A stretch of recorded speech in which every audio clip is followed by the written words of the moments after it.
O governo da Nicarágua criticou a posição do Brasil em relação ao resultado das eleições na Venezuela. O presidente Lula rebateu as críticas de Daniel Ortega e voltou a defender novas eleições no país vizinho. Os detalhes de Brasília, Luciana Verdolim.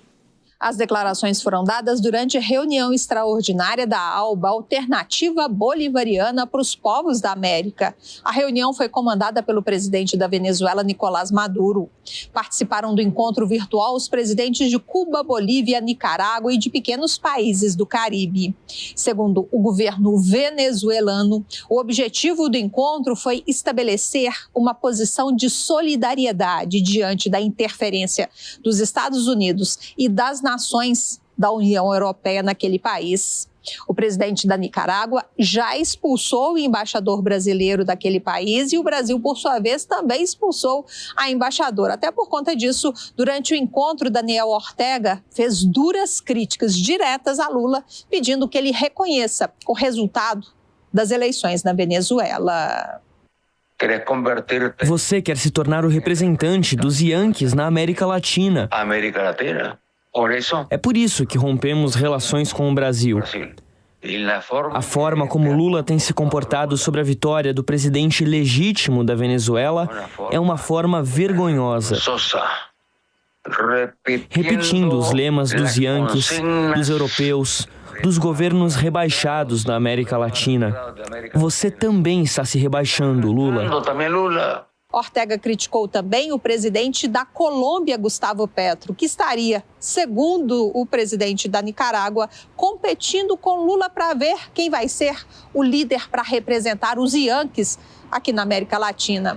De acordo com Ortega, Petro não tem força que tem o Brasil, o gigante da América Latina.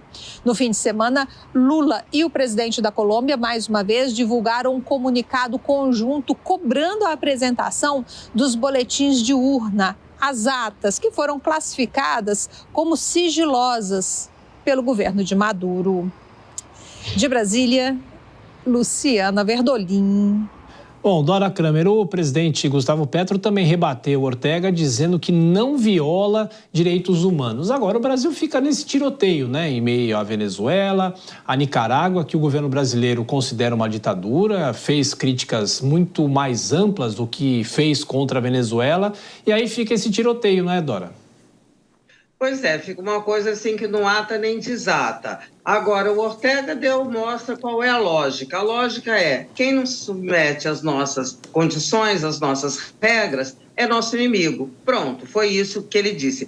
Agora, sobre essa situação do Brasil, nesse fim de semana eu tive curiosidade de conversar com alguns embaixadores, tá? Gente mais antiga, mais experiente sobre essa visão. É uma visão bem diplomática, porque eles fazem críticas, sim, à posição do governo, mas neste momento, do jeito, no ponto que as coisas chegaram, eles diziam o seguinte, olha, tem questões muito complexas de fronteira, principalmente Brasil e Colômbia, então tem que ali agir com cuidado para não romper relações. De mais a mais, dizem esses embaixadores super experientes, é que o que adiantaria, o que mudaria agora a situação se Brasil e Colômbia fizessem uma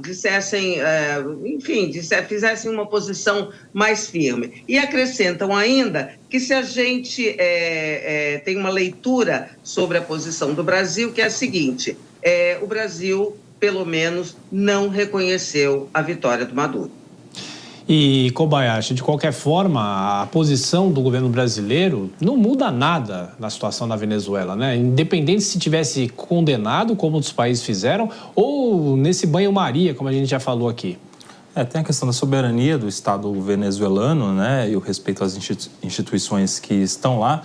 Mas, assim, eu não sei se não mudaria nada, porque o Brasil é o principal país da América Latina, o Brasil é a liderança mais próxima aqui da Venezuela, o Brasil tem ligações por seus presidentes, o presidente Lula tinha boa relação com o Nicolás Maduro, então poderia ter pressionado mais a Venezuela e o ditador Maduro em relação a essa eleição fraudulenta. Demorou, né? Foi postergando, esperando, né? Genuinamente ali, de maneira muito ingênua, para não dizer outra palavra, as atas que nunca seriam entregues, enfim. Então o Brasil, na verdade, demorou e poderia ter sido um pouco mais firme. Se isso mudaria a questão da Venezuela internamente, acredito que não, justamente pela soberania. Mas ficou faltando um pouco mais de pressão do governo brasileiro e o presidente Lula tem que conviver com essas críticas.